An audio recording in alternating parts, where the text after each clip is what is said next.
Mga kababayan, panoorin po natin ang pahayag po ni He's lying. Pangulong BBM. He's a president. He knows that you cannot pass a GAA without with a blank. He's lying. Nilalaglag nga ba ni And he's Madam lying Aimee because he ang knows kanyang perfectly well kapatid? that that doesn't ever happen. Sa kasaysayan ng buong Pilipinas, hindi pinapayagan na magkaroon ng item ang GAA nang hindi nakalagay kung ano yung project at saka Tama. ano yung gastos, ano yung pondo.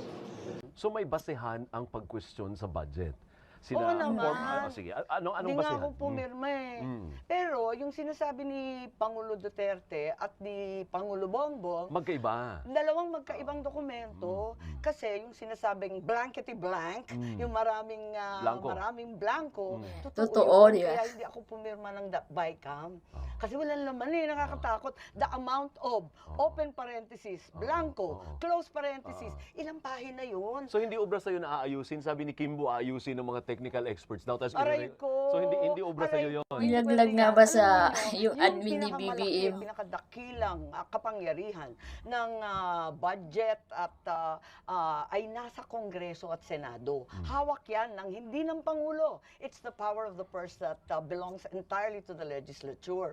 Kung mga technical at kung sino-sino ang magpipilin the blank, nakaka-nervous yata yun. Huwag tayong papayag. At saka hindi naman technical. Isipin nyo, ilang trilyon yon?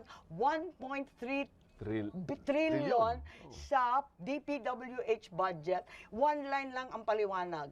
Various infrastructure projects. Ang tanong, sino si VIP? Baka VIP lang ang nakasulat eh. So, ang sinasabi itago ninyo- natin sa pangalan ng, di ba?